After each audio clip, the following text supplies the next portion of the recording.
आप अगर chat GPT के अंदर कुछ लिख रहे हैं और वो आपको स्पेलिंग्स की मिस्टेक्स नहीं शो कर रहा है और आपकी टाइपिंग में बड़ा प्रॉब्लम हो रहा है, तो इसको किस तरीके से आप स्पेलिंग्स को सही करेंगे ये मैं आज आपको बताऊंगा। इसके अलावा ये जनरली भी क्रोम ब्राउज़र के अंदर अगर आपके स्पेलिंग्स करेक्शन बंद हो गई है तो वो स्पेलिंग करेक्शंस को किस तरह से इनेबल किया जाता है वो मैं आज आपको बताऊंगा।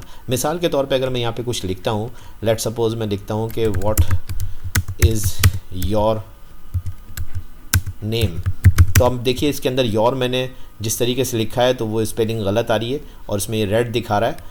क्यों दिखा रहा है कि इसके अंदर मैंने उसको इनेबल कर रखा है। अगर आप इसमें ये देखें रेड आ रहा है, इसको आप राइट क्लिक करें तो आपको यहाँ पे इसमें ऑप्शन नज़र आ रहा है कि योर की स्पेलिंग ये होगी। ठीक है जी, तो आप देख सकते हैं कि किस तरीके से सही कर रहा है। तो ये चैट जीपीटी के अंदर कभी कभी डिसेबल हो जाता है, तो किस तरीके से उसको इनेबल करेंगे, बहुत सिंपल है कि आप इसके अंदर सेटिंग में जाएंगे, यहाँ से आप सेटिंग नीचे जाइए, ये आपको सेटिंग नज़र आ जाएगी। इस सेटिंग के ऊपर आप क्लिक करेंगे तो आप यहाँ पे जाएंगे नीचे तो आपको लैंग्वेज नज़र आ जाएगी। इस लैंग्वेज के ऊपर आप क्लिक करेंगे तो आपको यहाँ पे बेसिक स्पेलिंग चेक नज़र आ जाएगा। क्योंकि ये मेरा ऑन है इसलिए ये ऐसे आपको नज़र आएगा कि ये ऑफ हुआ है, तो इसको आप ऑन कर देंगे। जब आप ऑन करेंगे तो स्पेलिंग चेक आपकी इनेबल हो जाएगी। इसके अंदर आप यहाँ से इसको इंग्लिश भी कर सकते हैं, इसके अंदर आप और भी लैंग्वेजेस को ऐड कर सकते हैं।